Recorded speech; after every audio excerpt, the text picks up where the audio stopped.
Morning बच्चों, मैं आ गया नया वीडियो लेके। आप एक्सरसाइज 8.1 पढ़ रहे थे और आज क्वेश्चन नंबर 6 हम लोग बनाएंगे।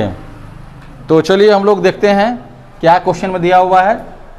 तो क्वेश्चन नंबर 6 में कह रहा है कि एंगल ए और एंगल बी क्या है, एक्यूट एंगल है, मतलब न्यून कोण है। हिंदी इंग्लिश दोनों चलता है, आप जानते हैं कि एंगल ए और बी क्या है, एक एक्यूट एंगल है, न्यून कोण है।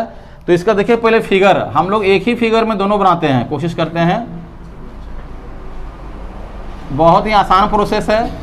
हम लोग इसको दे दिए ए, इसको नाम दे दिए बी और इसको नाम दे दिए सी।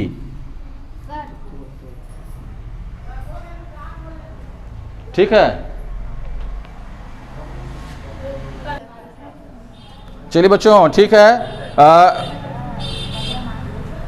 ए क्या बोल रहा है कि एंगल ए और एंगल बी है, मतलब एक ट्रायंगल है, समझिए एक ट्रायंगल है, एक त्रिभुज है जिसमें एंगल ए और एंगल बी, ये क्या है बच्चों, एक्यूट एंगल है, मतलब न्यून कोण है।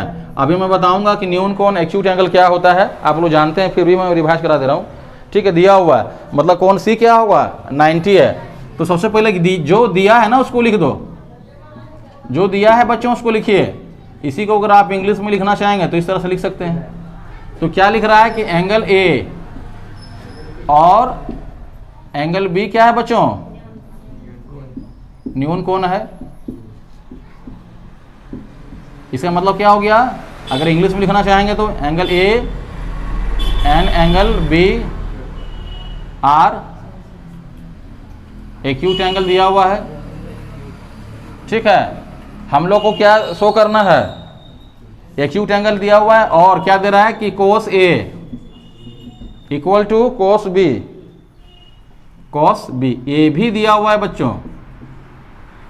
बोल रहा है कि एंगल ए और एंगल बी क्या है, एक्यूट एंगल है। ठीक है, मतलब न्यून कोण है। और क्या दिया हुआ है, कोस ए बराबर कोस बी दे दिया है। तो हम लोग को क्या सिद्ध करना है बच्चों, हम लोग को सिद्ध करना है ना कि एंगल ए बराबर एंगल बी। ठीक है, क्या सिद्ध करना है, एंगल ए बराबर एंगल बी। चलिए ठीक है बच्चों, तो सबसे पहले आप समझिए कि एक्यूट एंगल क्या होता है, न्यून कोण क्या होता है, आप लोग जानते हैं, लेकिन फिर भी हम बता दे रहे हैं आपको।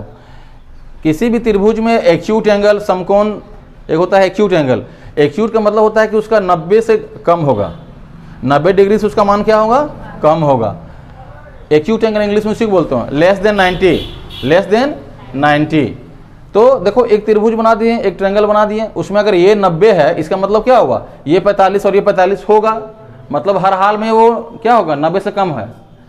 हो सकता है कि ये 60 हो, ये 30 हो, लेकिन ये क्या, ये अगर 90 हो गया, इसका मतलब हर हाल में ये कोण और ये जो एंगल है वो क्या होगा, 90 से 90 होगा, 90 से कम ही होगा, क्योंकि दोनों मिला के लेना है हमको।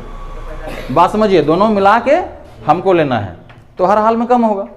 अब हमको बोल रहा है कि cos A equal to cos B को, हम ये भी दिया हुआ है, हमको क्या शो करना है, हमको दिखाना है बच्चों, इसमें सिद्ध करना है।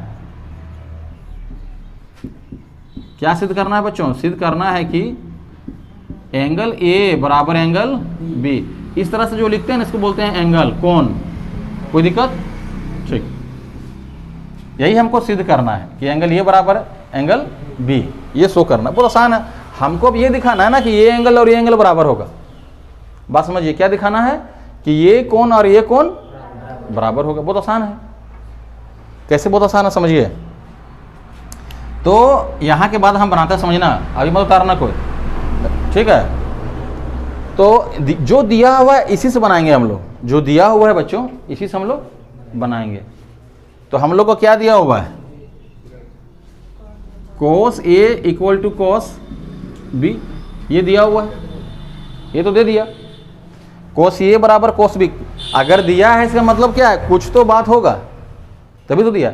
उसी के हेल्प से आपको क्या करना है, हमको इसको प्रूव करना है कि नहीं। कुछ दिया है इसका मतलब क्या है, वो क्लू दे रहा है आपको कि भैया आप वहां से सॉल्व कीजिए उसको। तो देखो कोस A equal to cos B, अब समझिए, पहले तो कोस का फॉर्मूला बताइए क्या होता है बच्चों, बी बाय एच। यहां भी लिख दीजिए बी बाय एच, कोई दिक्कत, बी बाय एच होगा। लेकिन यहां पर एंगल दिया हुआ ए और यहां पर एंगल दे रहा है बी, यहां तो कहानी है, यहां कहानी है। आइए इसको हम लोग समझते हैं। तो cos A के लिए क्या बोले, जब कोई व्यक्ति यहाँ खड़ा है तो जो सबसे पहले अगर किसी को देखता है H कभी चेंज नहीं करेगा। तो H क्या होगा बच्चों, नीचे AB, दोनों में क्या है H AB चेंज नहीं करेगा, ठीक है।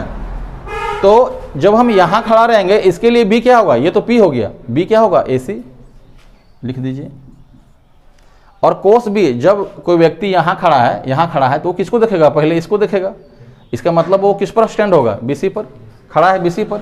यहाँ पर क्या होगा बच्चों, BC, कोई दिक्कत।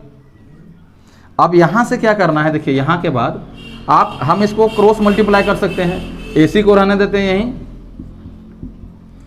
ये क्या है, डिवाइड में है, भागा में है, अगर इधर जाएगा तो क्या हो जाएगा, गुणम हो जाएगा। BC बटा AB, ये पूरा कट गया ना, तो क्या आ गया बच्चों, AC बराबर BC आ गया ना। अब समझिए यहाँ पर कहानी में ट्विस्ट है, थोड़ा यहाँ पर कहानी में ट्विस्ट है कि AC बराबर BC सर आप दिखा दिए, हमको तो दिखाना है एंगल दिखाना है। तो यही तो कहानी है। हम लोग क्लास 9 में क्या पढ़े थे बच्चों, या क्लास 8 में, कि अगर एक देखिए मैं फिर से उसको बता दे रहा हूँ कि समद्विबाहु त्रिभुज में, समद्विबाहु त्रिभुज, कोई अगर समद्विबाहु त्रिभुज है, चलिए हम नाम दे दिए उसको ABC, ठीक है, नाम दे दिए ABC। अगर ये और ये साइड अगर बराबर होता है तो ये दोनों कोण आपस में क्या होता है, बराबर होता है। जान लीजिए अगर नहीं जानते हैं तो, ठीक है। अगर भूल गए हैं आप, यहाँ देखिए कि किसी भी समद्विबाहु त्रिभुज में अगर उसका साइड बराबर है, अगर उसका दो साइड बराबर है तो उसका क्या होगा, दो एंगल बराबर होगा, ठीक ना। अगर ये और ये इसका बराबर है साइड, तो इसका ये क्या होगा, एंगल बराबर होगा बच्चों, कोई दिक्कत।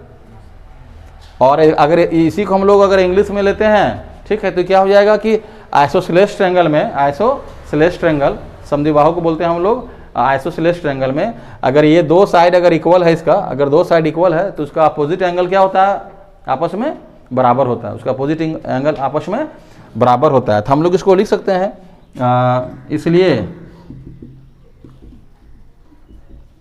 समद्विबाहु त्रिभुज के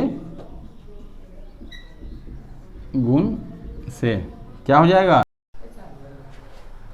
ठीक है। तो यहाँ पर जो है सो ये एंगल ए बराबर क्या होगा, एंगल बी, ठीक है, बाय कैसे होगा, आइसोसेलेस ट्रायंगल, ठीक है, by property of isosceles triangle या फिर समद्विबाहु त्रिभुज के गुण से। हम लोग जानते हैं कि अगर ए बी और दो साइड अगर बराबर होता है तो उसका अपोजिट एंगल क्या होता है, दोनों का बराबर होता है, ठीक है। तो इसलिए क्या हो जाएगा, angle A equal to angle B, ठीक है।